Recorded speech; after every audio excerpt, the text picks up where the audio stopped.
Okay, so I don't have my tripod yet because the Amazon guy tried to deliver it and I wasn't home. But I do have my editing equipment back, iMovie, and my microphone, so hopefully this will be slightly better. So one of the first conversations we start with on this episode is between Yaman and Alana. So there's a little bit of a difference going on right here with Yaman saying basically that he feels an attraction, or at least, he feels something with Alana, but he doesn't want to rush into things. And I feel like she's kind of taking that as he's not interested. But I personally can relate to him that he might be a slow burner, and it doesn't really work on these types of shows, but he might just be the kind of guy who doesn't really want to jump into it straight away and wants to see how he's feeling.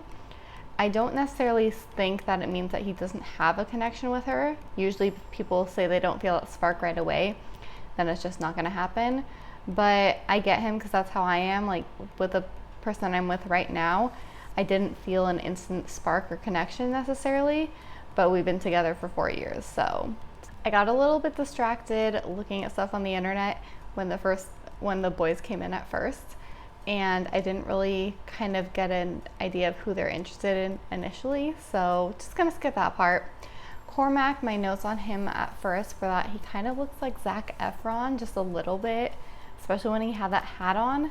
And then I also kind of appreciated his technique of talking to all the girls and flirting with most of the girls, because that's really the only way you're going to know if you're interested in someone besides for just that initial attraction. So my initial notes on Dylan were that he seemed to really be confused when Alexandra said that she wasn't interested in Michael.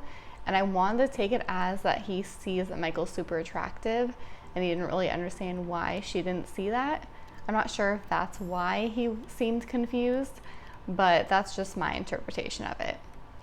I also really liked his conversation with Mallory just because for comedic factor. I thought it was hilarious how she started going on about John Mayer and just, talking about how much she loves him and everything she loves about him, because that would totally be my same reaction if someone was like, so I heard you like Jason Momoa, and I would just be going on and on about all the great things that I love about him. I also wanted to add in this conversation, in Dylan's conversation with Alexandra, I saw an article that said that Zach said like the most times in episode 2, but I'm pretty sure Dylan takes the cake for the award of saying like way too many times in one reality TV episode. He and Alexandra are well matched in that regard because she was saying it quite a bit too. Maybe it's his influence, but out of everyone there, I think Dylan says like the most. Okay, let's get into the dates. So I voted for Cairo and Cormac to go on a date, which happened. I actually voted for Dylan and Mallory to go on a date, but Alexandra ended up going, which I was actually happy with when I was watching the episode because it didn't really seem like he and Mallory had that much of a connection, although later on he chooses to go on a date with her, so maybe there is something there, but all I saw is her going on about John Mayer. So I was actually really happy that Dylan and Alexandra went on that date initially. I really saw their connection. I was really invested in them as a couple just from that one date, and they seemed to have way more chemistry than anything Alexandra and Michael had. So that seems really good. And then Cairo, I thought it was really great that she could kind of laugh at herself about how dramatic she was acting with the whole casual thing, because yeah, that was really over dramatic how she was acting when Kira chose him. And I think that she has a very good similar vibe as the new guy. Keep forgetting his name, Cormac. They're both like a little bit wild, a little bit like hyper and out there, and maybe it'll balance each other out or maybe they'll butt heads. We'll just have to wait and see. And then of course after the dates ended, the boys got to choose 2 more people. And then big dramatic thing with Elizabeth being chosen for Cormac. And then not as dramatic with Mallory and Alexandra, but I guess they're really good friends, so that might be a little bit of drama. My thing is that I don't think Elizabeth will go for Cormac. I think she's happy with Zach, and it's going to take a lot for her to go to someone else. I actually think Zach might be the one to screw it up and go for another girl. That's just my opinion of the type of person I think Zach is, but I'm hoping he will prove me wrong. And then I don't think that Mallory will go for Dylan, because I think she's really into girl code, and I just wasn't getting the feeling that she was that into him, and at least not enough into him to steal him from one of her best friends in the villa. So I really think that it's going to be Cairo and Cormac, and then Dylan and Alexandra are going to end up being the ones that are together. I have a feeling at this point Michael's going to be going home. That might change. I think Mallory will save Weston. I think they'll just stay coupled up together as a friend couple.